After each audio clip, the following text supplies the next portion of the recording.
I'm working on the molding that goes around the bottom of the box, a very important element. I've drawn it full scale, and you can see, here it is. It projects about 1/4 of an inch, and it's 5/16 high. I made a little sample of it to see whether it was about appropriate or not. I put it up against the box. I didn't have the box on the ground, which is going to be a little different view of it, but up on sawhorses here, it looks very good. So you can see it's just sort of a little rounded element that relates to this cove that I have here in relation to that flat as well. So it's kind of a little more complex molding, you might say. So how to make it? Well, one way to do it is to saw it out, plane the pieces so they're more or less regular to each other, and then put a center line down it, and then work on this with a plane and just round this off as best I can. Okay, that's where I started in this particular sample. That will work fine, and it's a good way to get a lot of the stock off.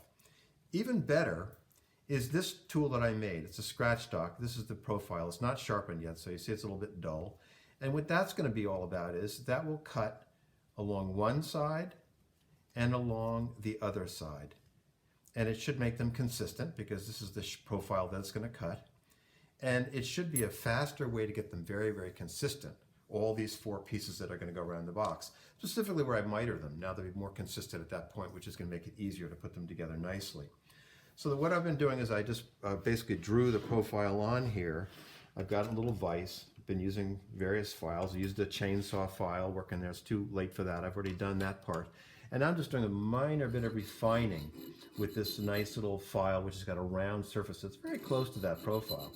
I'm just going square across the surface, just trying to get that profile even more exact to the shape that I want to have when it's all said and done. And I can just see by holding this up to the light where I am. It looks good. So I'm going to make the 4 moldings, then I'm going to ebonize them. And why ebonizing? And why use pieces of pear, which this is? Well, this is a little sample of the ebonizing I did before I did the crown on that cabinet, which I have yet to show you a video of, but I will. And that is just black dye, Lockwood black dye. I've had it for years. It's very good. I've used steel wool and vinegar. That also works well. I've used black tea before. That works well. I find this is the easiest for the blackest very, very quickly. So I'm using pear because pear has got very, very quiet grain, very similar to what the grain of ebony is. If you look at ebony, you see grain lines through it, but mostly you see just black. So this will be a beautiful wood to ebonize. It's a very, very smooth, fine-grained wood, so all that will add up to a much, much better result. So I'm going to make these 4 moldings. I can't put them on right now because I've got to ebonize them, get the chest finished. They're going to go on last, I think, because otherwise they're going to be in the way. And I don't want to potentially have any black get onto the chest. They've got to be pretty much complete. So I'm trying to figure out how to attach them. They're all long grain to long grain. They're going along the bottom of the case in 4 directions as the wood grain goes. So it's not going to be a big problem to glue it on, but I don't want to have any squeeze out. And I want to have some way to locate them back exactly where they go so I don't have to worry about them slipping around while I'm clamping them in place. Because I don't have a lot of opportunity to clamp. There's just a little lip in the bottom of the chest there that I can reach, a little bit of the side and the ends that I can reach, because the bottom of the box is quite low. In order for this cutter that I've made and filed to work really, really well, I need to sharpen it. And that means flattening and polishing the faces. Here's one face, and you can see how that's coming in right away. There's a little bit of polish already coming in there. That's what we want, all the way around the profile. This side needs more. Now the nice thing about this cutter is once I get it sharp, it should cut all these moldings without sharpening it again. And if I ever make this molding again, or something like it, I'll have a little cutter that will be ready to go. So I'm going to just get all these sides, these 2 faces sharpened, and then I'm going to get oil on this stone. And this is a medium India, about 1500 or so, and I'm going to work in there. They're oil stones, work in there on that side. And then I'm going to use a Naviculite and B4000 grit and go in there as well and get this as polished as I can. So all these edges feel sharp to the touch, and they should cut very, very nicely all the way through the entire process. I've cut out the 4 pieces of pear moldings, and I laid them down on the bench on edge first, all 4 together, and then flatways, all 4 together, and planed them, flipping them every so often so they all came to a consistent dimension. That's a very fast way to do it. And I'm using a block plane to now just start to shape this. Try to go fairly lightly. Takes quite a bit of wood to come off, believe it or not. And then I can follow with my scraping tool. And I can cut in the forward direction. You notice there's a red line on the top here. It's disappearing as I go. When I get the red lines on, I know that I've gotten to the shape. And I want to work in two directions, from both sides, so to speak. All this grain has got some predominant direction to work in.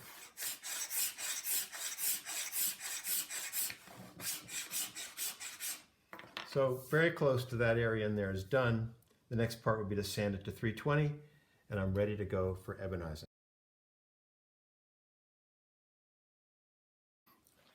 Before I do any ebonizing, I want to make sure the moldings all fit. And what's important about these is that they have to fit in the right position as well as in relationship to the legs. So I've already talked about how they relate to that leg, how they sit on top of the leg. I decided I'm going to hold them in place with small brads. I have a little scrap piece here, just putting a little brad into it.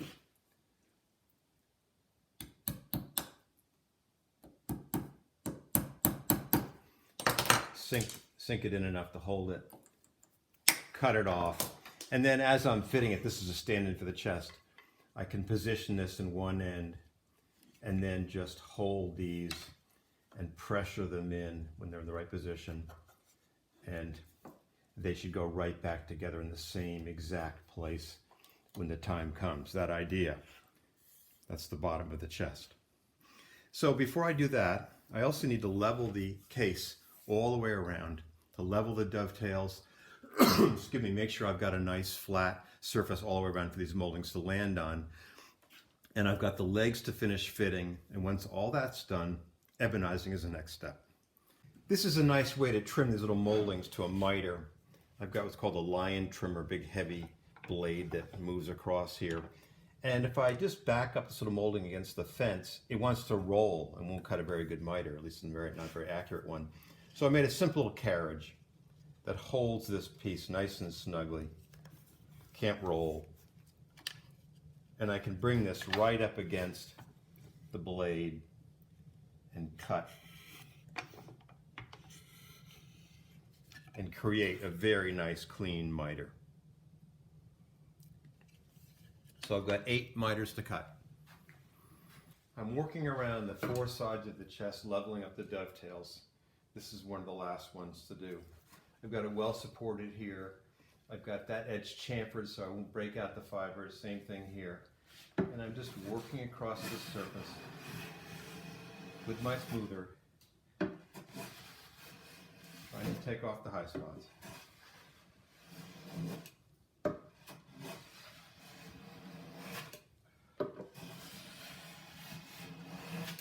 I'll probably sharpen 2 or 3 times. And the reason I'm doing this is because when I apply the legs, I want this to be a very close to finished surface. I don't want to take a wood away from it later and change the relationship of the molding to the leg. So I'm onto the mortises. This has been very tricky to figure out how to get it related to the leg so that they're strong. I made a little template, reversible template here, that shows where the mortises go. And this one butts up against the end. This one has got some strength I can come in. I could have made this a little bit longer, but I think that between the two of them, they're fine. And now I'm cutting them at that angle. There'll be other tenons on here as well, but I want to explain those when I can get these fitted more. I'm going to put a tenon inside here as well, butting up against the inside of the case.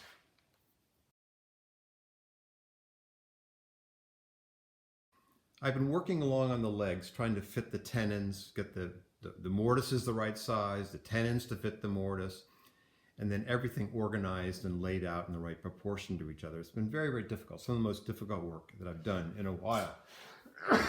Now, there's 6 glue surfaces here. You actually have the 2 inside each tenon, and then you have the back side here. That's about 13 millimeters. That's quite a bit of glue surface. And to get everything right, I use a little gauge that fits down in here as well as over here. And that gives me the right thickness related to this thickness. So when it's all said and done, I know that the tenon as it relates to those inside surfaces is going to be adequate. And then you can see how this gets into position. It starts to sink in.